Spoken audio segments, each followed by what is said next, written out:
So I want to talk to you about how to trim a foot on a bowl after you've thrown it. The first thing you want to do is wait for the bowl to be leather hard. You want it to be firm enough that it can stand up under its weight, but you want it to still be soft enough so that you can carve into it. So some people call it cheese hard, like cheddar cheese. All right, so this is about that stage right now. And when you throw a bowl, you end up with something like this.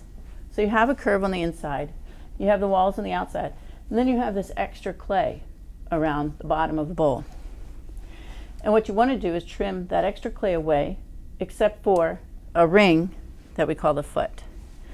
All right, so I'm going to show you that now. First thing you want to do is you want to feel how thick the bottom of the bowl is. You have to put your hands inside and another hand outside to feel how thick that is, so that you know how much you can trim without trimming a hole into it. The second thing you want to do is look at the floor of the bowl and find the outermost part of the floor before it becomes the wall. And that is where the outside of the foot ring is going to go. So I put my index finger here at the outermost part of the floor, and I turn it over, and opposite where my finger is, I make a mark with my thumbnail. And that'll mark the outside of that foot ring. And I want my foot ring to be a little bit thicker, a little bit fatter than the rim. So my second mark I'm going to make right here on the inside of that first mark. Now I'm going to take the bowl and turn it upside down on the wheel head and turn the wheel on slow so that I can center this. There's my trimming tool. This is the kind of trimming tool you'll use. It has kind of a sharp edge, and I'll deliberately put it off center so I can show you how to center it. What you can do to center it is hold the tool next to the bowl, and you can see if it's off center, it's going to touch the bowl in one place and not in any other place. So it's making a mark in one spot. I can go to that spot, and I know that I have to push it the opposite direction to get it to center. And when you keep doing this until you can get it really close to center. Okay, so now it's pretty close. Give it one more push. Okay, once you have it centered, it should be contacting the tool consistently all the way around. You're not using the tool to push the clay, you're just holding it next to it to see if it's in the middle of the wheel. After you've gotten it to the middle of the wheel, you take some soft clay and lock it down. You want to lock it down in an equal triangle so that it can't squirt out or squeeze out from any one place. Hold the bowl still and push the clay down next to it, but don't push in too hard because you can crack the rim and distort the bowl. So hold it and push down. You want to hold it still so you don't mess up the centering you just did. Now you see the two marks.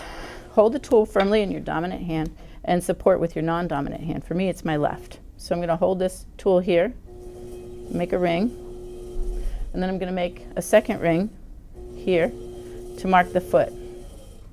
Okay? I'm going to start by trimming the outside here until I get to that line. And I know that the inside has a curve, so I want the outside curve to follow the inside curve. And then I'll know that I've trimmed enough clay off. You want it to be 1/4 inch thick everywhere except for where the foot ring is. Okay. I'm holding the tool with my dominant hand and supporting with my non-dominant hand. I want to define this foot too, so I can hold this vertically like this and give it a push so I can define the foot there, and then I can continue to get rid of this because I know from feeling the thickness at the beginning, I know that I have all of this that I can trim away without trimming a hole into it because I felt it before I put it down. Okay.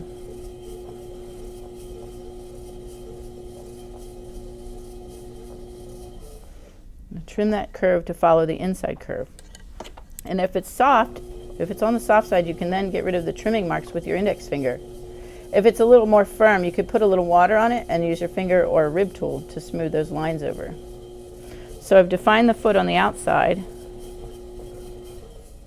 Now I'm going to trim the inside. Again, holding the tool with my dominant hand, I can start here near that line and trim. I'm going to trim the entire inside. But knowing that the bowl is curved on the inside when you stand it up, this center bottom is going to be thinner than out here. So you're going to have a curve that goes this way to match the curve on the inside of the bowl. And you'll trim a little less in the middle than you will out here near the foot. But the entire area needs to be trimmed away so that it's lower than the foot. Okay.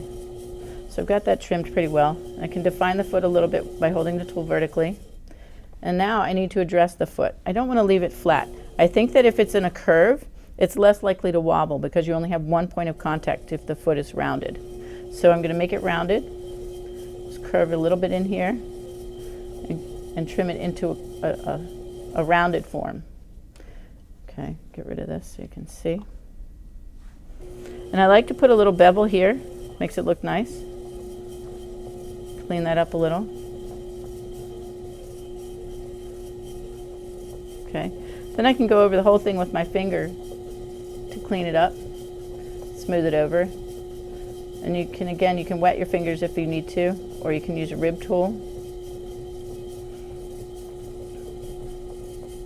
Okay. And then once you think you've trimmed well enough, but you're not sure, maybe you're not sure this is trimmed enough. Maybe it's still too thick and you're not sure and you want to check. What you can do then is you take one of these pieces of clay, you mark with your thumbnail above it. Can you see that there? Mark with your thumbnail above it, and that's the piece that you remove. Remove just that one, slide the bowl out, and then you can feel it with your fingers. And if there's extra thickness here, you slide it back into place and then replace that piece of clay. And then you can continue trimming, okay? So, but I think this one's done. And there you have it.